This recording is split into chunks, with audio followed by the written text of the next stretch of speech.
La mayor parte de los fenómenos migratorios ocurre debido a la pobreza en el mundo. Estos flujos migratorios nunca se van a detener, en todo caso se redireccionan. Por eso es importante que en la actual crisis humanitaria de Siria, los países desarrollados propongan soluciones de fondo, no solamente de asilo, sino que propongan y ejecuten acciones en los países donde se originan estos flujos migratorios, que, insisto, se darán a lo largo de toda la historia de la humanidad y desde luego a nivel global. ¿Quién no recuerda la desgarradora imagen de Aylin, ese niño sirio hallado muerto en las playas de Turquía? Imagen que, como todos sabemos, sirvió para que los países de Europa aumentaran el número de cuota de refugiados que aceptan, pero también para crear conciencia internacional sobre el drama que está viviendo esta gente que huye de conflictos geopolíticos, de religiones radicales que les han hecho la vida imposible. La otra cara, la reportera que patea inmigrantes y que nos recuerda que con el flujo masivo de inmigrantes viene también el fenómeno de la xenofobia y la subida de la extrema derecha en países europeos. Un problema, nos dicen, que apenas empieza. Frente a las imágenes de la xenofobia, el terror, la persecución y la avaricia, aparece de pronto una imagen que ayuda a los migrantes, la de Eric Cantona, el legendario y millonario jugador de fútbol, que dijo: denme unos migrantes, yo los adopto aquí en mi casa, se los pongo, además, un terrenazo para que se queden aquí a vivir. Un ejemplo que no se ha seguido de buena manera, grandes jugadores, grandes deportistas, que podrían ahí aflojar una lana para apoyar a todos estos migrantes, en lo que la Unión Europea empieza a administrar su camino hacia campos de concentración. Aquí también nuestros jugadores mexicanos, que también ganan una pequeña fortuna, podrían hacer lo propio, o si no, que los migrantes ya vayan cantando aquello, que digan que estoy dormido y que me traigan aquí.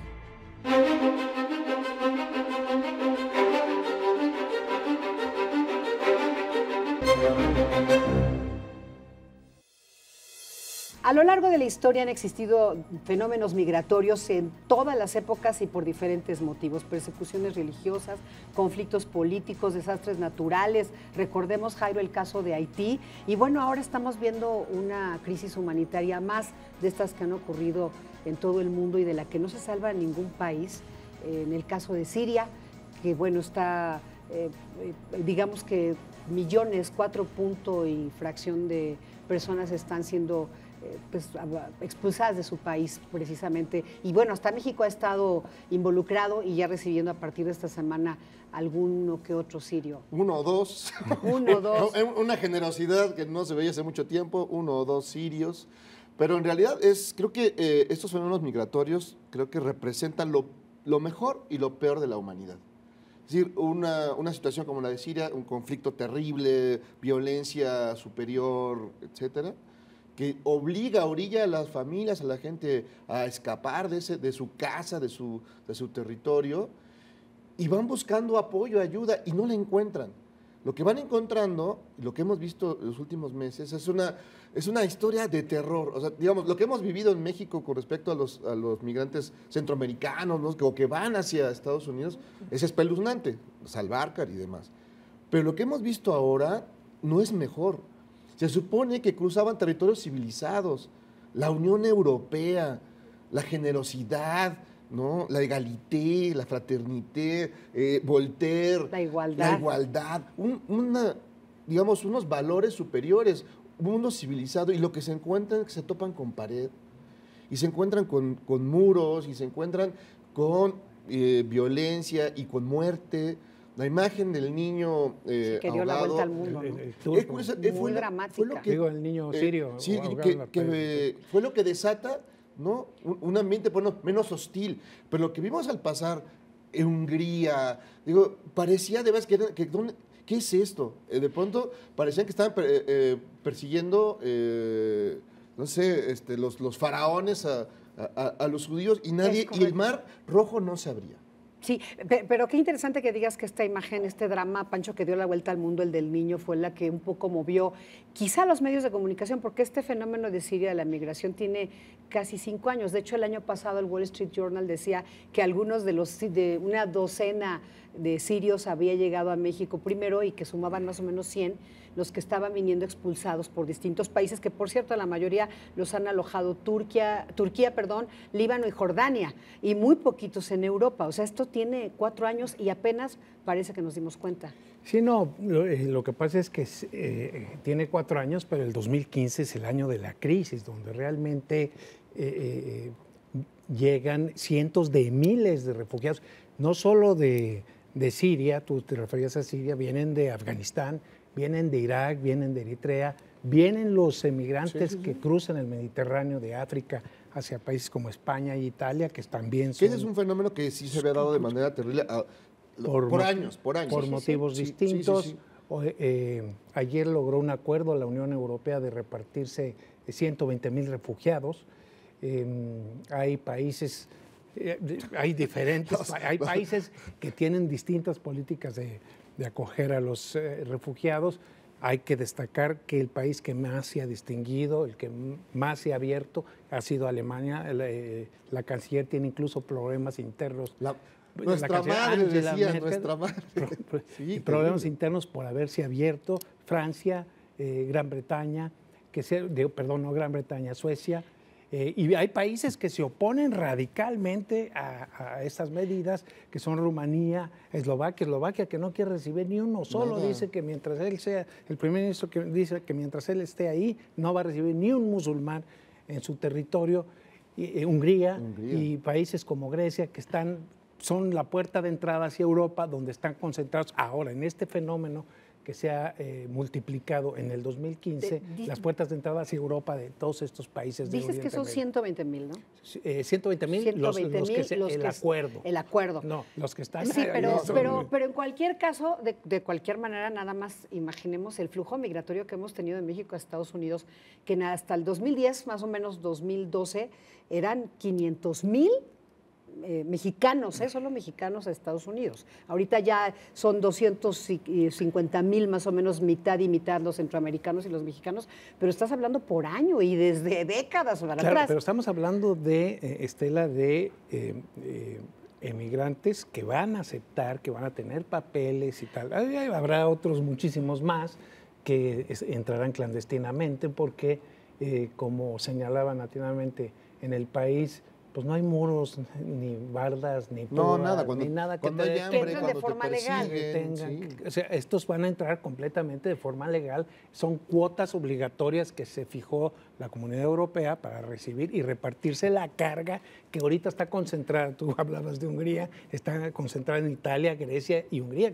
O sea, es la puerta de entrada de Europa del conflicto. Pero es que están obligados, son 120,000 que dices van a entrar legalmente. Sí. Sin embargo... Hay muchos allí haciendo fila. Sin embargo, ojo, cuando dicen son 120,000 yo cierro la frontera y no me importa cómo la voy a cerrar al resto de los refugiados. Yo decía esta analogía en cuanto a números porque sí estás hablando de números muy diferentes, ¿no? Legales o ilegales. Y aunque te pongan las fronteras, sí, las murallas que estaba te yo pongan. Haciendo, documentándome para este tema, vi que el país que más recibe migrantes y refugiados es Estados Unidos. Es el exactamente. número 1. Y el principal suministrador de migrantes, ¿quién crees que es?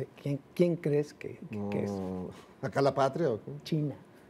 China. Bueno, pues que están infiltrando para un día apoderarse de todos. En México hay cada vez más. Es chino. En México hay cada vez más chinos, sí. Aquí creo que cabe recordar, otra imagen que también desata. Es decir, la imagen de este padre corriendo y la camarógrafa húngara, que le pone el pie. El hombre cae con el niño, entonces todo lo graban y todo es un escándalo. Es una buena historia en términos, tiene un buen final porque el hombre pues, le va muy bien. Le dan chamba y en España y demás, como en el fútbol y demás. Pero sí revela que este espíritu que parecía muerto, parecía que no existía, ¿no? Esta visión racista, ¿no? Inhumana, pero pues ahí está reflejado. Pero también tiene que ver que se nos olvida que estos países están en esta situación que por una serie de cosas, que aunque sea de muchos años, cabe recordarlas, ¿no? Todos estos países desarrollados que fueron y atracaron todas esas zonas y no dejaron nada. O sea, fueron, se apropiaron de todo, ¿no? Hasta que quitaron lo que les servía y luego se fueron, ¿no? Pensamos en todo el colonialismo del siglo XIX, siglo XVIII y XIX, y no dejaron nada, nada más, fueron, saquearon y se fueron, como piratas. Y estas son las consecuencias. Al final del tiempo, quizá alguien dirá que es algo karmático, pero al final se revierte y toda esta gente que no tiene ya posibilidades de desarrollo, pues va a buscar dónde comer, porque no solo es la persecución política y social, sino también la persecución del hambre, que eso también es un factor. Sí, yo creo que es el principal en realidad, factor, en realidad la mayor parte de los fenómenos son por a los africanos no creo que les guste, vámonos a París pobreza. a sufrirla. No, perdón. Van a buscar una vida digna. Van a buscar que lo pasa con aquí, como dicen nuestros connacionales, que también van buscando. Pero lo que dice Pancho es interesante porque hay un informe del Banco Mundial en 2010, seguramente es el que está citando Pancho, y es una paradoja. Resulta que el país que recibe más migrantes de África, e incluso de países musulmanes, además de China, y desde luego, ¿qué decimos de los mexicanos y los centroamericanos? Es una paradoja, es Estados Unidos. Ya con Donald Trump, eso se va a acabar. Eso es una desgracia, esperemos que no llegue. Unos muros sí, inmensos, todos con su traje de Halloween de Pues no se va a acabar porque Trump. yo aquí te apuesto que no llega. Ahí está, yo creo que no llega. La está peleando, deseemos que no llegue, ¿verdad? Esperemos que no, aunque bueno, ya cuando Emilio Estefan hace esos raps a favor de los mexicanos, ya le quiero pedir disculpas al señor Trump. Perdón, señor Trump, no deje que este señor siga tocando, por piedad. ¿Rap? No, pero es cierto, sí es interesante, es una paradoja, porque si bien es cierto que Europa efectivamente se ha cerrado, o sea, no, lo abre porque no le queda de otra a estos 120,000 por el acuerdo. No, pero a los hay países demás, que tienen tradición de independientemente de Pancho, no les da, son países muy chiquitos. Claro, eso no va a resolver. Exacto. El tema es que, y están conscientes, que abran las puertas y reciban los migrantes. Esa no es la solución. La solución, lo decían ayer expertos que estaban discutiendo, es darles las herramientas para que se desarrolle el país y para que en el propio país se queden. Están en condiciones, en estos campos de concentración donde están ahorita hacinados. Pero además, hasta el 2016, no es que ahorita ya van a arreglar, o sea, el 2016 apenas va a comenzar, ya viene esta crisis por lo pronto apenas empieza. Ahora, ya la vimos, esta película, ojo, ya la vimos en otros momentos de la historia, pero lo vimos nunca, con los africanos, pero es que es globalización, en estas dimensiones desde la Segunda Guerra Mundial. Pero espera, también hubo, ¿cuántos muertos? Porque por fortuna en este caso no ha habido los muertos que otras crisis humanitarias han provocado, de África, de países del este, pero sobre todo de África, aquí traigo con el dato, muerte, con mortandad, de los muertos, etcétera. pero han muerto mucho más, por ejemplo, tratando de atravesar el Mediterráneo para llegar a Europa, de África a Europa, que los que han muerto tratando de llegar desde Medio Oriente Esas son historias, Europa, ¿no? Pero bueno, también pensamos la otra parte, ir allá en Siria se debe de arreglar ese problema, no debería haber estos sátrapas, ¿no? Haciendo Siria, estas cosas. Bueno, el Siria, el Estado muchos Islámico, lugares, Afganistán, digamos, Irak, todos esos países que viven en conflicto permanente, ¿no? El problema es que la gente pudiera regresar y que pudiera desarrollarse en sus geografías naturales, ¿no? En esa historia, porque además, bueno, Europa, sabemos, vive una crisis económica muy fuerte y demás. Todo el contexto está espeluznante. Sí, pero ha experimentado una leve mejoría y ahora, bueno, la gente piensa que, como Alemania, cuando abre Alemania la frontera y no expulsa a los sirios que llegaron, eso desató todo el... Sí, todo y el tema, recordemos, ¿no? que hoy por hoy vemos estos fenómenos, pues, también como producto de la globalización, mucho a través de los medios de comunicación y de Internet. Pero bueno, muchas gracias, Pancho. Qué rápido Jairo. se me fue. Qué bárbaro. Sí, no, ya. Ya, muchas gracias. Van a entrar unos inmigrantes. Y no hablamos ni de los de aquí, México, que es pocos. país de tránsito de inmigrantes centroamericanos. Esto fue A Quemarropa.